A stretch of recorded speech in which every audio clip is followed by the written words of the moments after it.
What's happening, people? Thanks as always for passing by the channel, much appreciated. Hit that subscribe button if you guys are new. Don't forget as well, please, to like and share the videos. Thank you, and a big shout out to everyone who's been doing that so far. You guys are amazing. Had a little hiatus for a couple of weeks after that epic and amazing Tyson Fury trilogy fight with Deontay Wilder. That was partly due to me working quite a lot, and I was on holiday for a little bit last week and I wasn't able to catch up with any of the stuff. I know there's some good fights in the UFC which I unfortunately missed, but back here now, and there's a good few fights coming over the next couple of weeks. We've got Terence Crawford versus Sean Porter, and then Teofimo Lopez is defending these belts, and there's been some fights announced in December. Derek Chisora and Parker having a rematch. Not sure who asked for that, but we'll go with it. And the UFC's got a couple of good main events coming up soon, so we'll be making some content on here, I'm sure. But for now, this week we have got the return of the big dog, the war daddy, the pound for pound king, Canelo Alvarez, the unstoppable machine, the Terminator, against Caleb Plant, of all people. I'm excited for this one, and this is a fight for all. Again, it's a unification for all the marbles at 168 pounds. If Canelo wins this, right, this is the crazy thing. If Canelo wins this, he will have unified the super middleweight division in 3 fights. 3 fights. I mean, Billy Joe Saunders, Callum Smith, and Plant. Yeah, okay, Yildirim, he had Yildirim fight, but that was more of an interim thing just to keep him busy before Billy Joe Saunders was ready. But this cleanup that Canelo has done at 168 is just ridiculous, and he'll have done it in less than a year. He'll have done it in 11 months. Look at some of the other fighters that, fight once a year. That's just ridiculous. The pound for pound king Canelo, who only has 2 draws and 1 loss in his resume, going up against the unbeaten and outspoken Caleb Plant. And I do like Caleb Plant as well. I kind of like what he's doing as well, how he's trying to, kind of shake things up between him and Canelo. You look at the press conferences and it got pretty tense between these two. Plant has certainly said some words that have gotten under Canelo's skin. However, I think Canelo is one guy in boxing that you do not want to piss off. This could be a very fun fight because of that bad blood, which is building up between the two, which is now selling the fight even more to me. I'm really excited for it because I can't wait to see how it's going to go. For Plant, this is a step up of mega proportions. I mean, Caleb Plant's last fight was against Caleb Trooks, I think that's his name, Trooks, in January. Trooks, who is a good fighter himself. He beat James DeGale over here, actually. But he hasn't been much of a threat to any of the other elite boxers at super middleweight. He got beat by Danny Jacobs and Anthony Durrell. Caleb Plant, when he faced that Uzcategui guy, for me sticks out, but for all the wrong reasons. That reminds me of when Plant put him down twice, but during the second half of the fight, Plant was just gassed completely. His gas tank really, it showed that he's not got the sort of gas tank that can go the distance very well at that sort of pace. And it was only because of those knockdowns that I reckon he won the fight, because his eye was cut, his nose was busted, and it basically was a case of he won the first half, Uzcategui won the second half, but those knockdowns won the fight in the end. So that's the main difference for me going into this fight, is the resume between these two, because Canelo's hit list is just ridiculous. It's almost turning into legendary. I think Canelo will go down as an all-time great.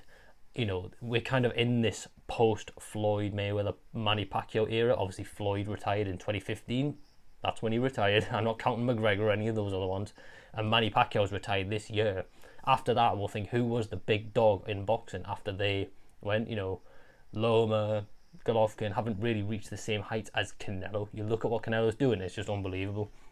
2019, I wasn't doing YouTube videos, but my fighter of the decade from 2010 to 2019 was Canelo, and purely based on the levels that this guy's gone to. It's just constantly moving up, and he's just gone from strength to strength, and he is now the most complete fighter on the planet. He's pound for pound number 1 still, in my view. I know a lot of people have said Usyk's come along and really kind of put a spanner in the works, but for me, Canelo is still a mile ahead of anyone else. The guy has just everything: power, feints, head movement, foot movement, boxing IQ, a gas tank. He can go to the body. He's just got everything. But the best thing about him for me is his consistency.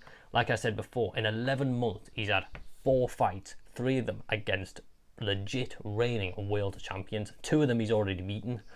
So that's what I respect Canelo. That's what I respect most about him. You know, we're seeing lads who only have 1 fight a year. This guy's had 4 fights in less than a year. Most of them, the majority of them, against world champions. I get that Canelo has some doubters and some, you know, after the Clenbuterol thing and the Golovkin fights and the dodgy kind of judges that have been on his side. I get that for sure. But you have to respect his consistency, his resume, and his work ethic, because he is just a machine.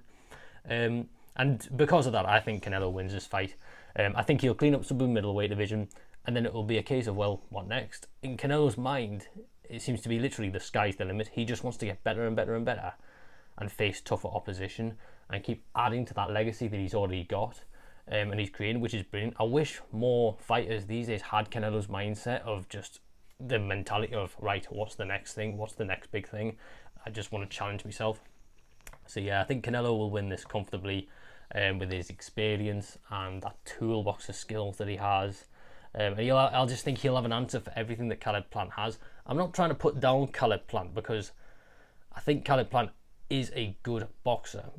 I just think there are levels, and Canelo is just that much better than anyone at super middleweight at the moment. I just think Plant does like to do this thing where he likes to put his hands down and kind of entice people in, a bit like Billy Joe Saunders tried to do against Canelo, but then proof is, look what happened to Billy Joe. I mean, he's still not fought because of that eye problem. What will be interesting for me is, even if Plant loses, it'll be a case of, can he prove that he can fight at this level? You know, because we've not seen him step up this high before.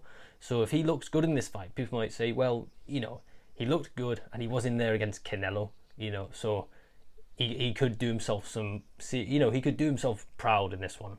Because Plant is a big, strong guy. I think he really, you know, he is effectively the size of a light heavyweight, but he's just going in there and literally in there with a human wrecking machine in Canelo. So as I say, if it goes to points, it's a win for Canelo. And if Canelo fancies getting him out of there, he can do that as well. I'd say maybe he's rounds 6 to 8. You know, when Canelo really starts to go through the gears, I think he'll get him out of there. There's a chance that Plant might get frustrated, like I say. He might go on an all-out attack and then gas himself, because Canelo's defense, again, is just too good. And after he punches himself out, Canelo will literally just go back on the offensive and maybe try and go in for the kill.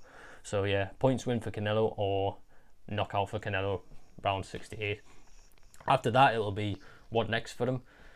Golovkin, Charlo, or maybe he'll try to go back up to 175 and challenge a champion up there. You know, you got Joe Smith Jr., Dmitry Bivol, Bertibiev, who would be a real challenge for him, either of those two. So let's see.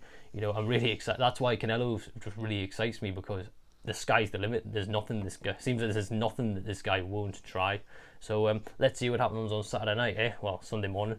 Thanks again for watching, peeps. It's good to be back, good to be making videos. Enjoy the boxing, and I'll see you all soon. Peace.